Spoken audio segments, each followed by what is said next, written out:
Going on, everybody? This is Ray Hayes with Supplier News. Please follow our social media websites.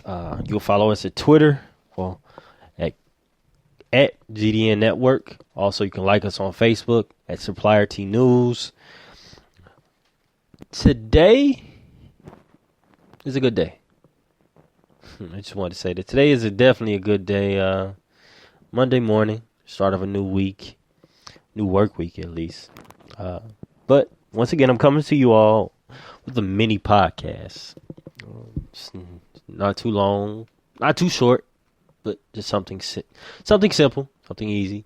Last week, the big news everyone was talking about in regards to media outlets was Lavar Ball and his Big Baller brand. He introduced last week the Zo 2.0, which is his son Lonzo Ball, who played for UCLA. He's currently being touted as possibly a top 5 pick in the NBA's 2017. In the 2017 NBA draft. And the big controversy about the shoe was that he priced the shoe at $495.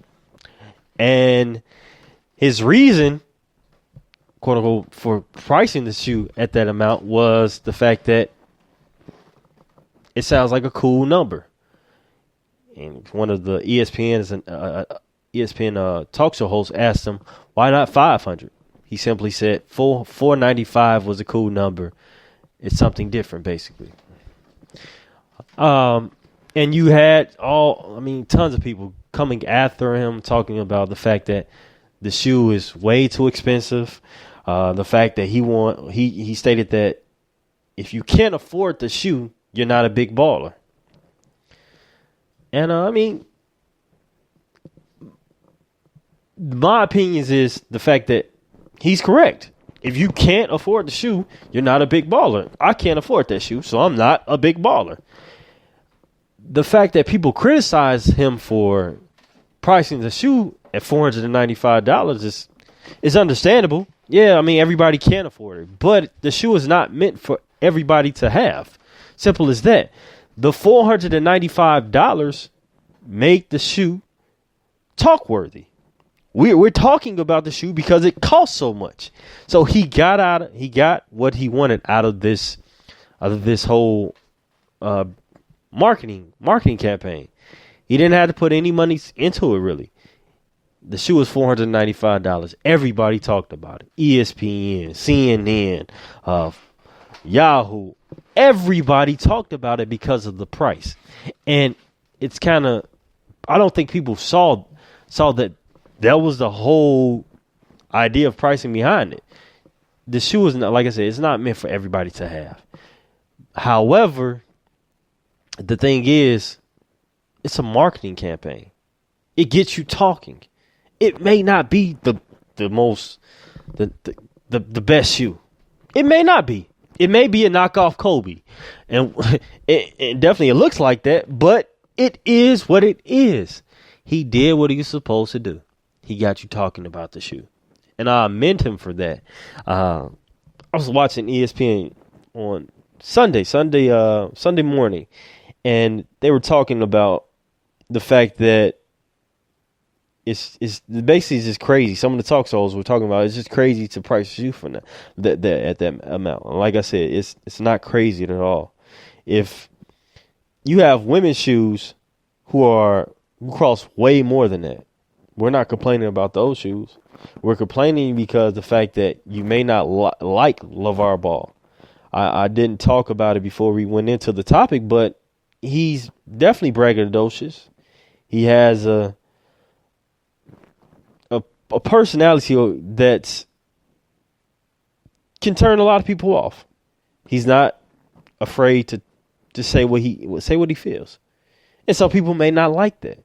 So that's, I think, the fact that more than just the price, I think that people they already dislike his character.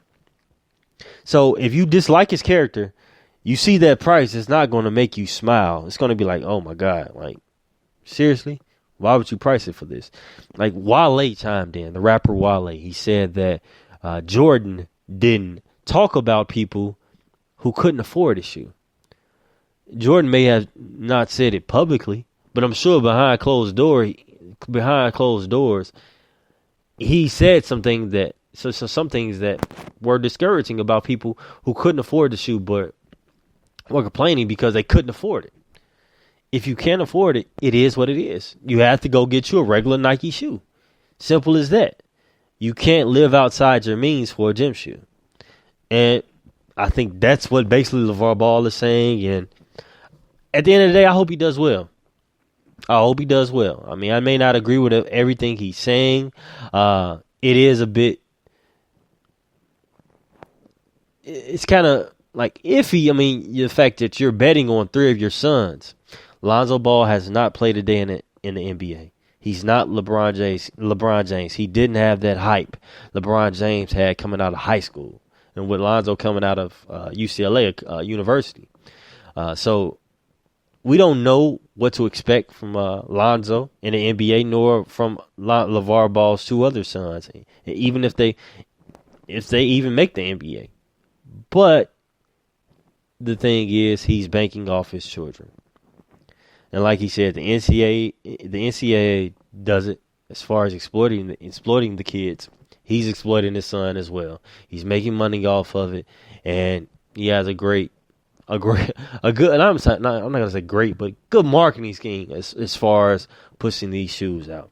I definitely would love to see how many shoes he's selling.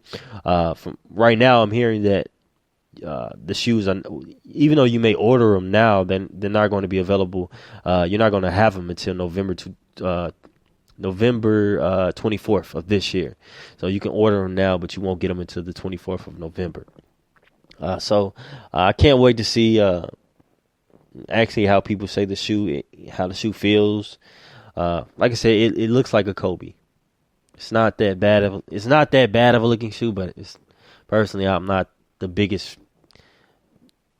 fan of it, but it is what it is. It's not meant for me to be a big fan of it. With that being said, I want to say thank you all for listening to the podcast. Once again, my name is Ray Hayes. You can follow me on Twitter at rhayes1121. You can like our social feeds for Supplierty News. Follow us on Twitter and Facebook. Twitter at GDN Network, Facebook at Supplierty News. Me and Jamie recently did a podcast. We talked about the business conference experience. Jamie went to a conference just last week, and he talked about some of the giveaways of what you can expect going to business conferences, how to prepare yourself. So definitely, if you're going to a conference coming up soon, please listen to that podcast. And definitely, Jamie does add some great pointers and give some great advice. Once again, thank you all, and have a good day.